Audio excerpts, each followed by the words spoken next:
फिर इसका एक दूसरा फेज माना जाता है जिसमें ये दक्षिण भारत में आया, पश्चिम बंगाल से होता हुआ मध्य भारत में, फिर दक्षिण भारत में आया, और वो 1980 से 2000 20 साल, इन सारे फेजेस में इसको रोका जा सकता था। और इसको कितना बड़ा बनने दिया गया, जो इसका आखिरी फेज आया जो 2004 के बाद जो शुरू हुआ, 2004 से 14 यूपीए सरकार का जो कार्यकाल था वो नक्सलियों का गोल्डन एरा था, उनके हिसाब से गोल्डन एरा था। इतना विस्तार कभी हुआ ही नहीं नक्सलियों का, इतने ताकतवर वो कभी थे ही नहीं। और सोचिए, आपने कभी सोचा ये सारे ये नक्सलवादी बेल्ट जो भी गलियारा था, ये बिल्कुल भारत के बीचों बीच था, बिल्कुल भारत के बीचों बीच। आप ऐसे एक लकीर खींच दीजिए तो वो नक्सली बेल्ट थी। इनको हथियार कहां से मिलते थे? ये कोई बॉर्डर से लगे हुए तो इलाके नहीं थे, ना पाकिस्तान का बॉर्डर लग रहा है ना चीन का बॉर्डर लग रहा है। कहां से इनको हथियार, असला, सब कुछ मिल रहा था? ये सारी बातें, ये सब भी तो तोड़ना पड़ा होगा पूरा सौरभ। और नॉर्थ ईस्ट से कॉरिडोर एक तरह से उन्होंने बना लिया था कि नॉर्थ ईस्ट के रास्ते, नेपाल के रास्ते, अलग अलग कॉरिडोर बना लिया था हथियार का। तो जैसे कि पहले मैंने आपको बताया कि वो हर पॉइंट्स को चेक करना है कि इनको हथियार कहाँ से आ रहा है, इनका मूवमेंट कहाँ से हो रहा है, ये कहाँ कहाँ भाग कर जा रहे हैं, हर तरफ उस काम को कराया गया। दूसरी चीज़ की, जैसे कुछ राज्यों के मुख्यमंत्री ने, गृहमंत्री अमित शाह को कुछ नक्सलियों के मैसेज ये पास करवाए कि जैसे नहीं होता है कि किसी मार्फत से मैसेज आ रहा है कि ये बात करना चाहते हैं, ये बात करना चाहते हैं। उनका ये कहना था गृहमंत्री अमित शाह का एक ही लाइन कि इसमें बात क्या करना, हथियार छोड़ दें, कोई कुछ नहीं करेगा, हथियार उठाए रखेंगे तो सुरक्षा बल उनको मारेंगे। ये तो मुझे याद है देवेंद्र, मैं हैरान रह गया जिस दिन ये बात कही सीपीआई के नेता डी राजा ने। सीपीआई के नेता, जो हमारे देश की एक मान्यता प्राप्त पॉलिटिकल पार्टी है, मान्यता प्राप्त पॉलिटिकल पार्टी, जो सरकारों का हिस्सा रही है, पश्चिम बंगाल में भी सरकार का हिस्सा रही है, त्रिपुरा में भी रही है, केरल में भी रही, जिसके पास एक वक्त में सांसद इतने थे कि उसके सपोर्ट के बिना केंद्र की सरकार नहीं चल सकती थी। यूपीए 1 की बात याद कीजिए आप। उस इतनी बड़ी नेशनल पार्टी का नेता कहता है कि ये इनकाउंटर्स गलत हैं, ये मुठभेड़, ये ऑपरेशंस नक्सलियों के खिलाफ गलत हैं, इनको मारा जाना नहीं चाहिए, इनसे बात करो। बिल्कुल ठीक उन्होंने कहा कि अमित शाह ने कभी बात करने से मना नहीं किया, उन्होंने कहा कि हथियार छोड़ दो, आ जाओ, ऑपरेशन ही नहीं होगा तुम्हारे खिलाफ। लेकिन हथियार भी उठाओगे और बात भी करना चाहोगे तो दोनों काम नहीं हो सकते। और जो रिकवरी हो रही है सौरभ, जितने जैसे जिन लोगों ने समर्पण किया है, वो जब सारा इन्फॉर्मेशन दे रहे हैं, उनसे सारा इन्फॉर्मेशन निकाला जा रहा है, तो पता चला कि कहीं से 30-30 किलो सोना निकल रहा है नक्सलियों ने छिपाए हुए, 150-200 स्टेन गन, इस तरह की मशीनें, बाकी विस्फोटक का तो जखीरा निकल रहा है। और यहाँ पर गृहमंत्री अमित शाह की प्लानिंग ये थी कि एक तरफ तो आप उन पर जो हथियार नहीं छोड़ने सख्ती करें, दूसरी तरफ आत्मसमर्पण के लिहाज से उत्साहित करने वाले आपके पास प्रपोजल होने चाहिए, और उनका रिहेबिलिटेशन प्लान कैसा होगा उस पर भी उसी सख्ती से काम होना चाहिए, उतने ही आकर्षक तरीके से।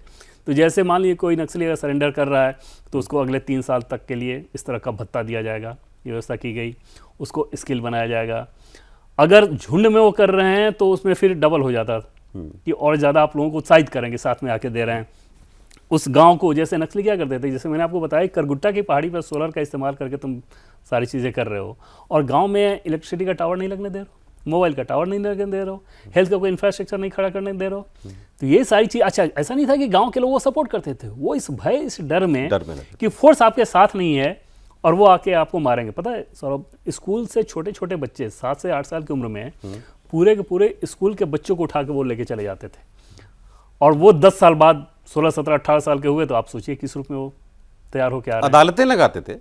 और सोचिए ना कि गांव के बच्चों को एक साथ पूरे स्कूल में उठाकर लेकर चले जाना और उनको फिर नक्सली बना देना और बाद में उसको विचारधारा का करार दे देना। तो बेसिकली वो एक कुछ उसमें थे विचारधारा वाली बात, लेकिन ज्यादातर एक क्रिमिनल का एक सेटअप था जिसको खत्म किया गया। अब इसमें जो अड़चनें क्या आई, मैं आपसे ये समझना चाहता हूं, और ये बड़ी शर्म की बात है कि वो अड़चनें संस्थागत थी।